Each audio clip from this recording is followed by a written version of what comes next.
ಎಲ್ಲರಿಗೂ ನಮಸ್ಕಾರ. ಶುಭಮಸ್ತು ಲೋಕಕ್ಕೆ ಸ್ವಾಗತ. ಎಲ್ಲರೂ ಹೆಂಗದಿರಿ, ಆರಾಮದಿರಿ ಅಂತ ಅಂದ್ಕೊಂಡಿದ್ದೀನಿ. ನೋಡಿ, ಇಲ್ಲಿ ಮುಂಗಾರು ಮಳೆ ಪ್ರಾರಂಭವಾಗುವಾಗ ನಮ್ಮ ಹಿತ್ತಲೊಳಗೆ ಏನೇನು ಹಾಕಿವೆ ಅಂತ ತೋರ್ಸಾತೀನಿ. ಇಲ್ಲಿ ಸೈಡ್ ಕಂಪೌಂಡ್ ಒಳಗಡೆ ಈ ಕಡೆ ತೊಗರಿ ಮತ್ತು ದುಂಡವರೆ ಮತ್ತು ತೊಗರಿ ಬೀಜಗಳನ್ನ ಹಾಕಿರ್ತೀವಿ. ಅದ್ರ ಜೋಡಿ ಚೌರಿ ಜೋಳ ಅಂತ ಹಾಕ್ತೀವಿ. ಅಂದರೆ ಪಂಚಮಿಯಲ್ಲಿ ಅಳ್ಳು ಮಾಡ್ತೀವಲ್ಲ ಅಂಥ ಜೋಳನ ಹಾಕಿರ್ತೀವಿ. ಅವು ಮೂರು ಇವಾಗ ಹುಟ್ಕೊಂಡಿದ್ದಾವೆ. ಒಂದು ವಾರ ಆಯಿತು. ಮತ್ತು ಇವತ್ತಿನ ಬ್ರೇಕ್ಫಾಸ್ಟ್ಗೆ ದಿಢೀರಂತ ದೋಸೆ ಮಾಡಿದ್ವಿ. ಅದಕ್ಕಿಂತ ಮೊದಲು ಇವತ್ತಿನ ರಂಗೋಲಿ ಯಾವ್ದು ಹಾಕಿದ್ದೀನಿ ಅಂತ ನೋಡೋಣ ಬನ್ನಿ.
ರಂಗೋಲಿ ಹಾಕಿ ಒಳಗಡೆ ಬಂದಮೇಲೆ ದಿಢೀರ್ ದೋಸೆಗೆ ಹಿಟ್ಟನ್ನು ಕಲಿಸ್ತಾ ಇದ್ದೀನಿ. ನಾನು ಒಂದು ಬೌಲ್ನಷ್ಟು ಮೈದಾ ಹಿಟ್ಟು ತೊಗೊಂಡಿದ್ದೀನಿ. ಅಷ್ಟೇ ಪ್ರಮಾಣದ ಅಕ್ಕಿ ಹಿಟ್ಟನ್ನು ತೊಗೊಂಡಿದ್ದೀನಿ.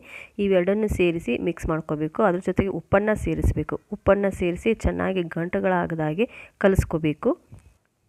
ಈ ದಿಢೀರ್ ದೋಸೆಗೆ ನೀರಿನ ಪ್ರಮಾಣ ಜಾಸ್ತಿ ಇರಬೇಕು. ನೀರಿನ ಪ್ರಮಾಣ ಇದ್ದಷ್ಟು ದೋಸೆಗಳು ಚೆನ್ನಾಗಿರ್ತವೆ. ತೀರ ತಿಳಿವೂ ಅಲ್ಲ, ತೀರ ಗಟ್ಟಿನೂ ಅಲ್ಲ. ಗಟ್ಟಿ ಆದರೆ ದೋಸೆಗಳು ದಪ್ಪಾಗಿ ಬರ್ತವೆ, ತಿಳುವಾದರೆ ದೋಸೆಗಳು ತಿಳುವಾಗಿ ಬರ್ತವೆ. ನೋಡಿ, ಇವಾಗ ದೋಸೆ ತವ ಇಟ್ಬಿಟ್ಟು ಅದರ ಮೇಲೆ ಈರುಳ್ಳಿಗಡ್ಡೆಯಿಂದ ಈ ಥರ ಸ್ಕ್ರಬ್ ಮಾಡ್ತಾ ಇದ್ದೀನಿ ಎಣ್ಣೆಯಿಂದ.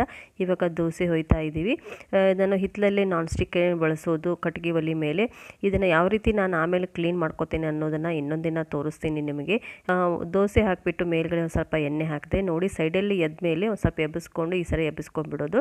ನೋಡಿ ಯಾವ ರೀತಿ ದೋಸೆ ಚೆನ್ನಾಗಿ ಬಂದಿದೆ ಅಂತ. ಇದ್ರ ಜೊತೆಗೆ ನಾನು ಆಲೂಗಡ್ಡೆ ಪಲ್ಯ ಮಾಡಿದ್ದೆ. ಆಲೂಗಡ್ಡೆ ಪಲ್ಯ ಜೊತೆಗೇ ದೋಸೆ ತಿಂದ್ವಿ. ಇವತ್ತು ಚಟ್ನಿ ಮಾಡಲಿಲ್ಲ.